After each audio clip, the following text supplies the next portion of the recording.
Diffuse intrinsic pontine glioma, otherwise known as diffuse midline glioma, is a disease that primarily affects the midline structures of the brain. And there are a number of critical locations within the brain that control life-sustaining functions such as cardiac rhythm and respiratory control. So a cancer that grows within these regions has devastating consequences. Not only does a tumour growing in these specific localities of the brain lead to devastating effects, but they're compounded by the particular changes that we see in the DNA of the cancer, coupled with the changes in something called the epigenome of the cancer, which is somewhat unique to DIPG, and together they cooperate to drive a very aggressive, rapidly proliferating and treatment-resistant type of cancer. Unfortunately, after almost 60 years of clinical trial, the only recognised therapy for DIPG or diffuse midline glioma, or DMG, is radiotherapy. The tumour's location makes it almost impossible to surgically remove, and so patients are left with palliative radiotherapy, which is just used for symptom control, and unfortunately patients succumb in less than 12 months after diagnosis.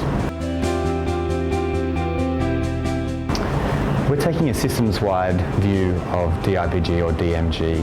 We're correlating the recurring changes that we see within the DNA, known as mutations, with the profiles of proteins that control the way that the cell grows within the brainstem.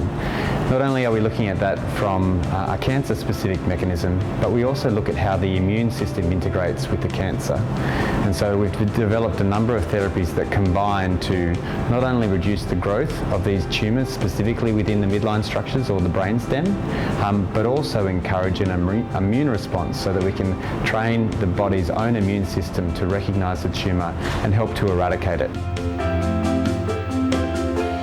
My daughter was diagnosed with DIPG in 2018, and thanks to the pioneering work of the Children's Cancer Institute, her tumour was sent for sequencing at diagnosis, which identified a number of genetic changes to one particular pathway called the PI3 kinase AKT signalling pathway.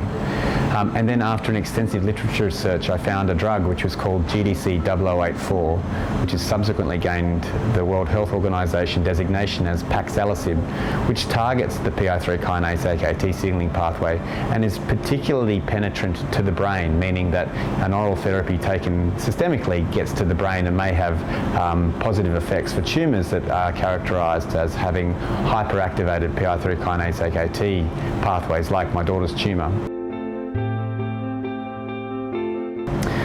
In the team, in the lab, have really focused on working up and optimising the use of paxelisib for brain cancer, and work that we've done has really shown that the PI3 kinase signalling pathway is a dominant feature of almost all gliomas, adult and kids.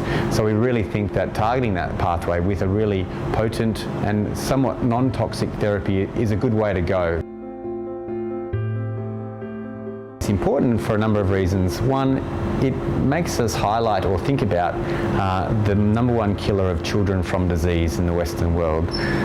DIPG takes more children than any other recognised disease, and particularly of any other type of cancer.